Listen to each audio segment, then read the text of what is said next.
Hello Wi-Fi friends! Magandang umaga sa inyong lahat. Ito, tapos na yung ating pinagawang greenhouse. Tinawag ko itong greenhouse kasi kulay berde siya ang kulay niya. Ayan, salamat sa Panginoon dahil natapos na natin ito. Ito yung small tindahan na gagawin natin, sari-sari store. Tara, pasukin po natin ang loob. Actually, hindi naman to brand new house. Pero fully renovated house to kasi binaklas ang bubong, kisame, sahig sa second floor, pinalitan lahat at marami idinagdag. Ito po yung first entrance natin dito, yung garahe. Yan. Ayan, yung main door. Pasok tayo. Ayan, natatanaw na po natin yung ating living room. Ito po yung living room natin. Meron ding window ron sa side na yon. Ayun po, kung nakikita nyo po itong pinabuksan natin na to, ito po yung pinabuksan ko para magkaroon tayo ng ventilation, air. Ito po yung dating kwarto sa baba, dating room. Ayan, pagagawa po natin yan, tindahan. Ayan, may bintana at pwede rin siyang maging sari-sari store. Para kung sino man ang titira, pauupahan mo, may pang negosyo na siya. Ito po yung kitchen. Ayan, bago yung sink natin, yung lababo natin. Pinabago po natin yan, pinabaklas natin yung dati niyan na nakakabit.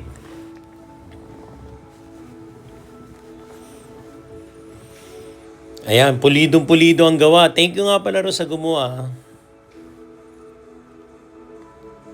Ito yung daanan, papunta rin sa dalawang banyo, isang paliguan, labahan. Tapos, yung isa naman ay CR. Yan. Kung saan nandyan yung toilet bowl.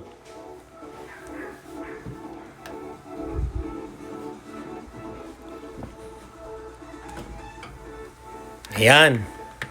Okay na. Ayos na ayos. Tapos ito po yung daan sa likod. Maganda ang pagkaka-style nitong bahay na to. Gusto ko to kasi meron siyang, hindi niya sinagad sa dulo. Kasi pagka yan ay sinagad mo, wala ka na magiging bintana o ventilation sa likod. Pero ito, talagang meron kang daan dyan, may makukuha ka pang hangin. Pwede kang maglagay ng bintana o pintuan. Ayan, katulad niya, bintana yan, papunta ng kitchen yan. Doon naman, living room. Ayan po talagang sa pagsusumikap natin, sa paghihirap, sa paghahanap buhay, nakapagpundar tayo ng ganito. Ito yung ating sinasabing ventilation na pinabuksan ko. Talaga naman tayo, mga naghahanap buhay sa abroad, syempre, gusto natin magkaroon ng sarili nating investment, kumbaga. Pakita natin yung ating pinaghirapan.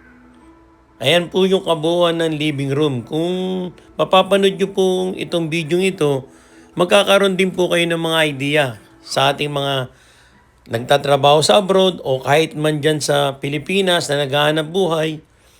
Kung meron tayong natatabing konti, ipunin natin at makabili tayo ng kahit maliit na bahay, may pagawa natin, may tayo natin para sa ating pangarap na tahanan. Bawat isa po sa atin may pangarap na ganito.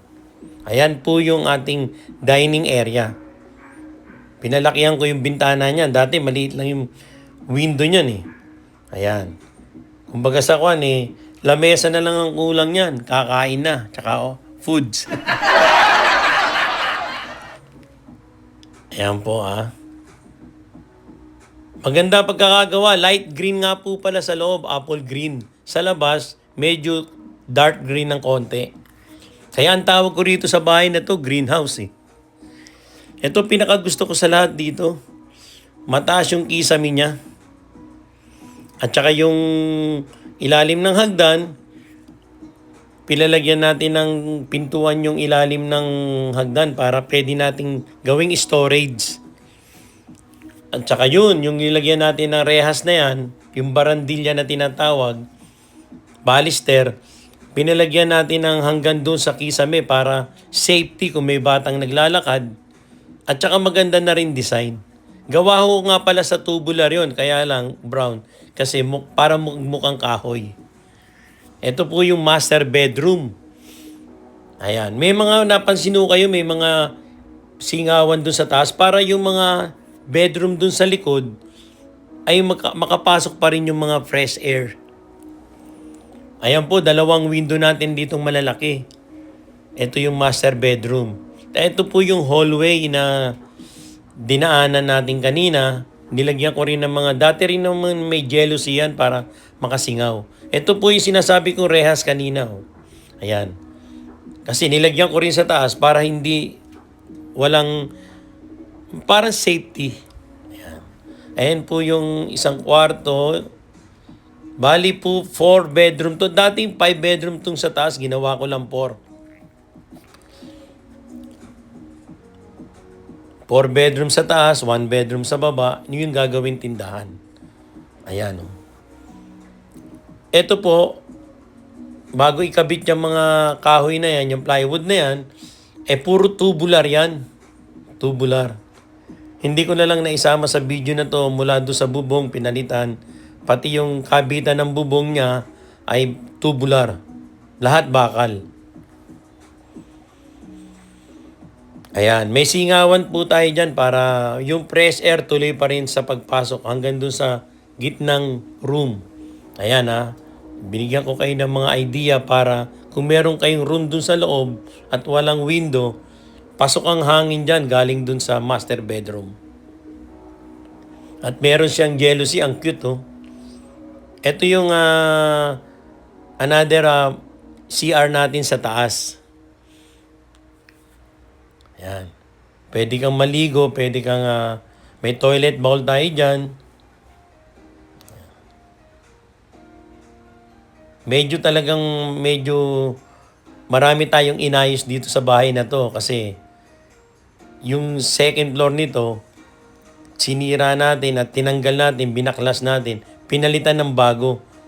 Tubular din po yung sapin sa ilalim. Ayan. Pero makapal po yung ginamit nating plywood dyan. Marine plywood. Ayos na ayos. Buo na. Kaya masarap sa pakiramdam sa bawat isa sa atin na nangangarap ng ganito sa ating pagsusumikap, sa ating hanap buhay, mapa ibang bansa o mapa sa sarili mong bayan, ay makapagpatayo ka ng ganitong munting tahanan. Pwede mong tiran, pwede mong paupahan, investment for the future. Kaya napakasarap po sa pakiramdam ng dati mong pangarap ay natupad na. Ayan. Ayan, safety yung rehas na yan. Kaya pinagawa natin ganyan. Tubular din po yan. Kaya salamat po sa inyong panunood.